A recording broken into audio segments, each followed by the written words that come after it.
What's the deal? It's your boy Static Too Fresh, you feel me? This is my docu-series Behind the Bars, Episode 2, The Vision, you dig? And yeah, man, what we finna do today, right now, is just talk about, some of the production behind the album, Dreams Are Reality Eventually, some of the meanings behind the songs, and, we just gonna chop it up a little bit, Right now, as you can see, I'm in the pool, you know what I mean? It's a sunny day in California, chilling.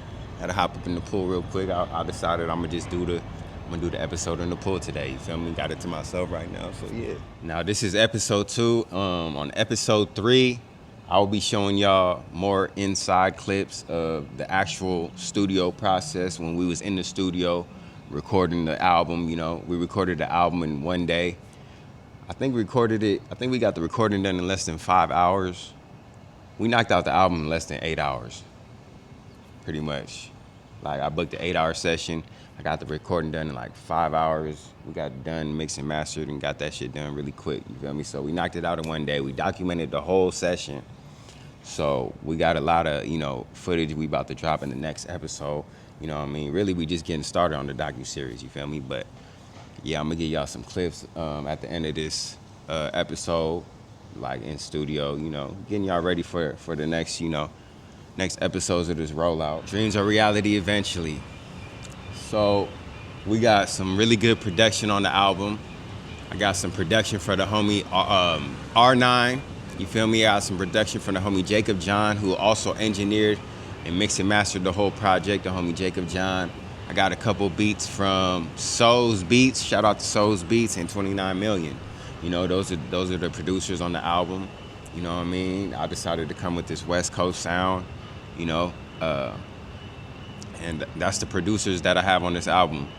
So, early sessions, like, I don't know if you probably don't, but the homie R9, he got like an in-house studio, right? So, like, the early sessions, we was recording a couple songs, like rough take songs at his crib, like the song Lil Mama and Go Dumb, you feel me? And then we decided to take them to the big studio to get it mixed and mastered, professionally and stuff like that. Yeah, shout out to the homie R9, you feel me? I appreciate him because he did a lot of, gave me a lot of inspiration for this album too, because the first couple beats I think were his beats. And then I started building around that. And yeah, man, it's just some Cali summer vibe. You see I'm in the pool right now.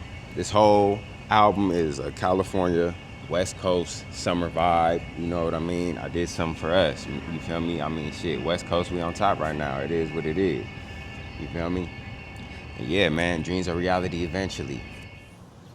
On the process of creating this album, there were some, minor setbacks that I had to deal with. So I was trying for the longest time to book a session, you feel me, with the homie R9 so we could, lock in a session. And man, for a while we had to keep pushing back the sessions for a minute because it was like everything wasn't lining up, Like I would try to book a session for one of the weekends, and then the homie ended up having to do something, with his kid or something like that. So I would have to reschedule for, a week after that, and then something else kept happening. Stuff kept popping up to make it kind of difficult, and like I had to keep rescheduling stuff. But I was almost going to get to the point where I wasn't even going to have the homie R9 on the album because it was just so difficult to try to lock in a session, you feel me? I even tried to book a separate session, closer to the homie's location just so we could, get it on the project. But it got to a point where I was like, man, I might have to just, do the project without his verse on it and just do it by myself. So I ended up booking a session with the homie Jacob John in San Marcos. And just so happens to be that he ended up, being able to drive out there in the first place. So it ended up working out, and that just kind of goes to show that, like, man, you just got to stay with it. Keep going, sometimes things ain't always going to go exactly as planned, but, if it's meant to be, it's going to be. Stick with it, and sometimes you might have to call an audible, switch at the game plan, do some shit on the fly, and, freestyle something, just to make it work. But like, just stay at it, If it's meant to be, it's gonna be, and if it's not meant to be, it won't be. As simple as that. And that's just, a testimony to like the dedication of like, shit, sometimes things don't line up. Simple as that. And if it don't line up and it's not meant to be, you feel me? But if it's meant to be, it will align. And it just so happened that it all aligned up.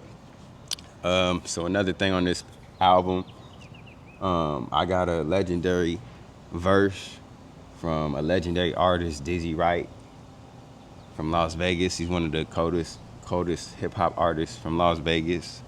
I got him on my project. So when I originally recorded the song, Bounce to This, I had left an open verse on it, knowing that I was gonna get somebody on it. I wasn't sure who I was gonna get on it, but I just had a feeling like I left the open verse just because I knew I was gonna get a feature. I didn't know who was gonna be on it at first. I had some people in mind, but I just had the open verse. So you feel me? And I was on Instagram one day going through the stories, and I seen Dizzy Wright. He said, ooh, I guess he said he was doing features for a couple of days. He's doing some features and stuff. So I reached out to him on Instagram. I'm like, what's up? I'm trying to get his song in, woo, woo, woo. Reached out to him, you feel me? He reached back to me. He was like, shoot, if you got something, we could woo, woo, woo, woo. And he really showed me mad love. I ain't gonna lie, shout out to Dizzy Wright, because he showed me mad love on the verse, and he gave me a cold verse. I think it's one of his coldest verses that he's ever done. And shout out to Dizzy Wright. And then so he hit me back, and he was like, if you got the song ready, we could really get some work in, you feel me? Luckily, I was prepared. I mean, I was working on the album already, and I had this shit already recorded in the tux, so I was prepared at the time when I hit him up, you feel me? I just sent him the song. He listened to it. I think a day later, you feel me? I checked my email, heard the verse, started screaming, started going crazy and yelling and shit, because it was like just the excitement of like having one of my favorite artists on a song with me. That was something that is like, man, that's kind of why I named the album Dreams Are Reality Eventually, because it was a dream to get Dizzy Wright on the song. It was a dream to work with Dizzy Wright, you feel me? And now that's a reality, you dig? You gotta understand, I've been listening to his music since 2011. You feel me? It's 2025. Now I got a song with him. So that was really a dream that, we manifested and, was prepared for the moment, when it came and made it happen. So I don't really take that for granted, you feel me? That's a big moment for me in my career, and I'm appreciative of that, because, not everybody got a song with Dizzy Wright, you feel me?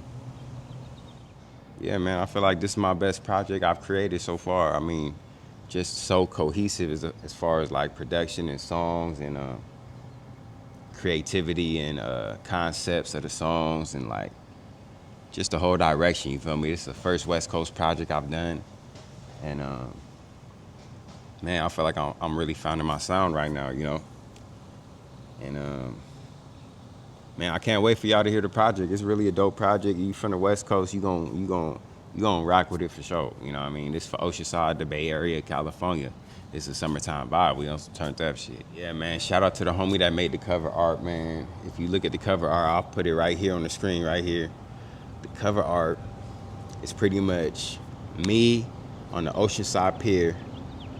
If you know about the Oceanside Pier, on the end of the pier, it caught on fire not too long ago. I think it was probably a year ago or something. They caught on fire, and pretty much the end of the pier damn near burned down.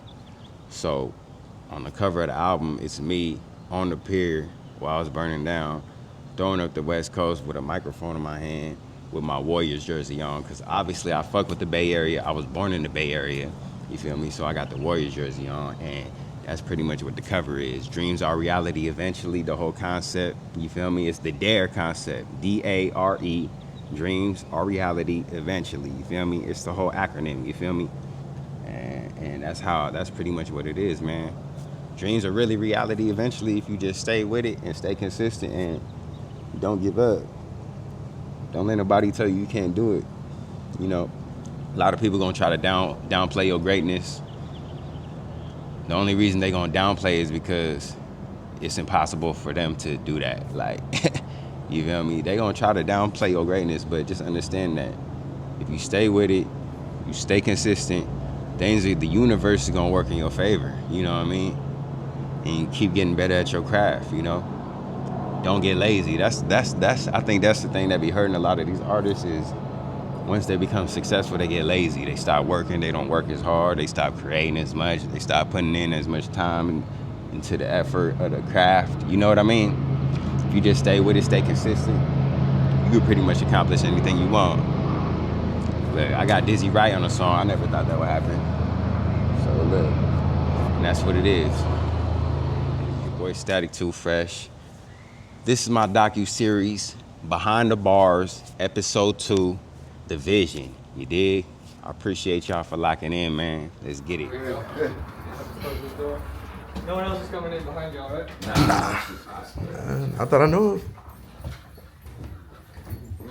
Hell yeah. My fault for the lag. I just got done with this little interview right now for this magazine. We did something for the San Diego Reader. Oh, that's fire. So we're doing a little piece for the studio. So.